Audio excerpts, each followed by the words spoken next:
Logos FM. Brut de décoffrage sur Logos FM avec Mathieu. Votre rendez-vous rénovation et construction en partenariat avec la Fédération française du bâtiment. Bonjour à tous, bienvenue sur Brut de décoffrage, votre chronique rénovation et construction sur Logos FM en partenariat avec la Fédération française du bâtiment du Puy-de-Dôme. Aujourd'hui, j'ai le plaisir et l'honneur de recevoir Patricia Delépine, la présidente de la Fédération française du bâtiment du Puy-de-Dôme. Bonjour Patricia. Bonjour Mathieu.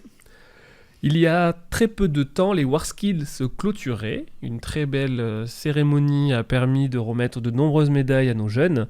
Les WarSkills sont les championnats du monde des métiers. Est-ce que vous pouvez nous en parler un tout petit peu ? Oui, bien sûr. C'est une grande fierté pour le bâtiment. Ça a été vraiment une semaine exceptionnelle avec une ambiance exceptionnelle. Les jeunes présents qui avaient déjà passé les compétitions au niveau de leur pays pour être sélectionnés et représenter leur pays au niveau de la finale mondiale. Et c'était génial. Moi, j'étais à la cérémonie d'ouverture. J'ai aussi passé la journée à suivre, à découvrir, on va dire, les différents compétiteurs dans les différents métiers présentés. Et ce sont des jeunes qui sont motivés, qui sont passionnés. Et je pense qu'en ces périodes un peu...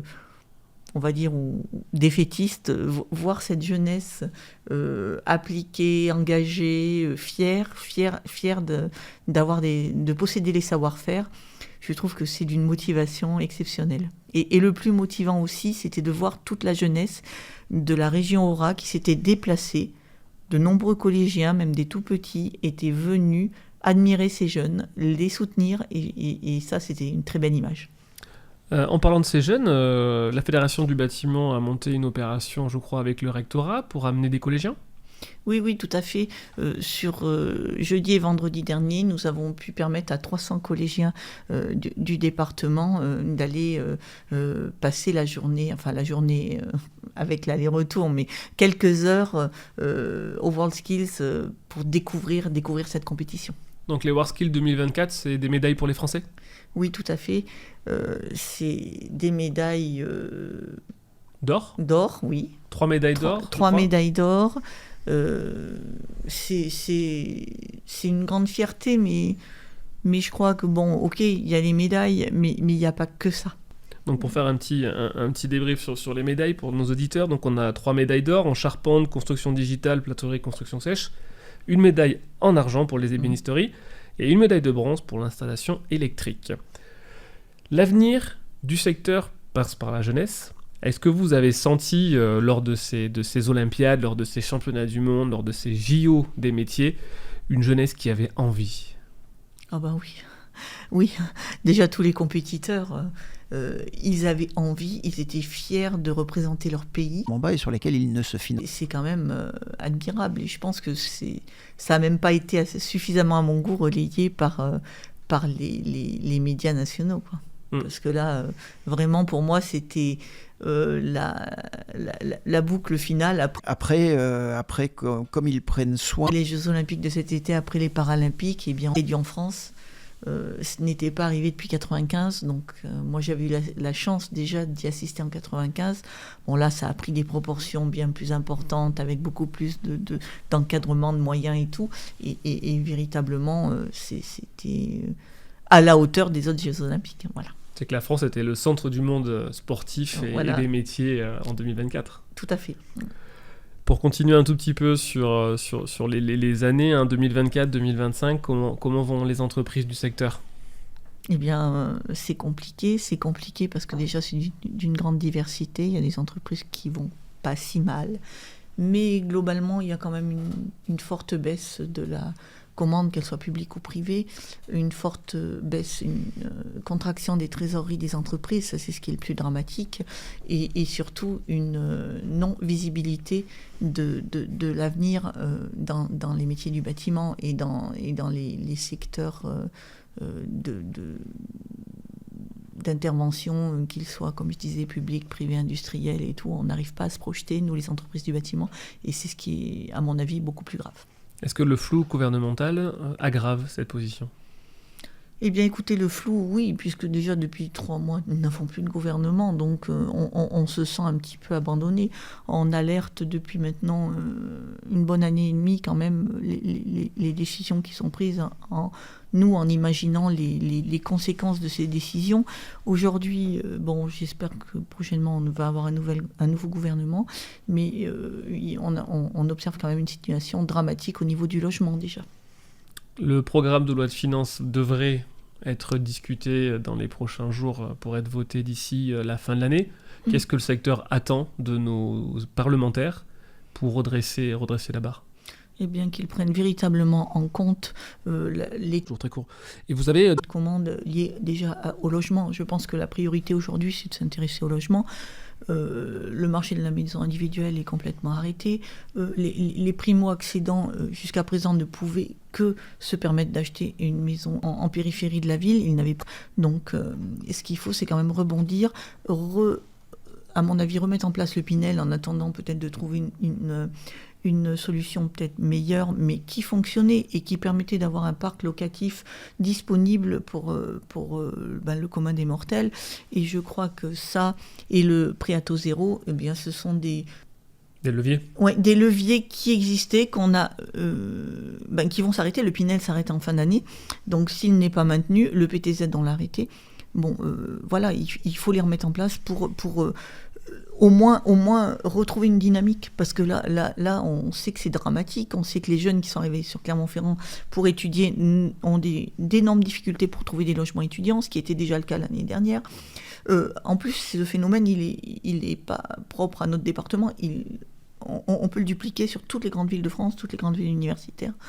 C'est dramatique. Et les gens, aujourd'hui, ne peuvent plus changer de logement parce qu'ils ne trouvent plus de logement adapté à leurs envies. Et ils sont obligés de rester dans le leur. Il n'y a plus de possibilité d'évoluer dans le parcours résidentiel des Français. Est-ce qu'un maire, un conseiller municipal, un président de métropole ou un conseiller métropolitain, est-ce que ces personnes élus locaux ont les moyens d'influencer ce qui se passe aujourd'hui sur nos territoires, ou est-ce que c'est que au national ? Non, moi je pense que toutes les strates de nos dirigeants politiques ont les moyens de faire quelque chose. D'abord, les locaux, qu'ils soient maires ou présidents de Comcom, etc., ils sont proches de leur territoire, donc ils le maîtrisent, et c'est à eux justement d'intervenir, parce qu'ils connaissent les besoins. Par exemple, on a établi 4 pôles sur notre département de réindustrialisation. Eh bien, cette réindustrialisation, elle ne fonctionnera que si on donne les moyens aux gens d'habiter à proximité de ces lieux de réindustrialisation. C'est pas aux antipodes de ce que veulent nos politiques, puisqu'ils parlent justement dans le cadre de l'évolution de l'écologie et tout, d'habiter maintenant à proximité de son lieu de travail. Donc il faut qu'on ait une vraie réflexion, mais qu'on se donne aussi les moyens d'y arriver. S'il fallait modifier aujourd'hui quelque chose pour permettre à l'économie, pour permettre au secteur économique d'être plus à l'aise dans ce qui est leur fondement, c'est produire, qu'est-ce qu'il faudrait faire ? Arrêter, je crois, d'administrer nos entreprises, on est envahi de toutes parts de règles, de normes et tout. Alors ça, c'est bien quand on a les moyens de les supporter, quand on a les moyens de les assimiler au sein de nos entreprises, mais aujourd'hui, c'est trop. On veut une vraie simplification. Tout à fait. Qui est appelée par les vœux du monde économique depuis, je crois, des dizaines d'années, et aujourd'hui on n'est jamais arrivé. Oui. Est-ce qu'on espère qu'un gouvernement un peu plus pluriel amènera quelque chose de nouveau ? Oui, s'il prend en compte nos demandes et nos réflexions, puisque nous on travaille sur toutes ces problématiques, on leur amène, on les sollicite en leur expliquant quelles sont les conséquences de ces décisions multiples, contraignantes et annihilantes, même par rapport au développement économique de nos territoires. Parce que ce qu'il faut bien imaginer, c'est qu'aujourd'hui, les grosses entreprises du territoire ont du mal à recruter parce que les gens ne peuvent pas se loger. Donc on en est quand même arrivé à un point.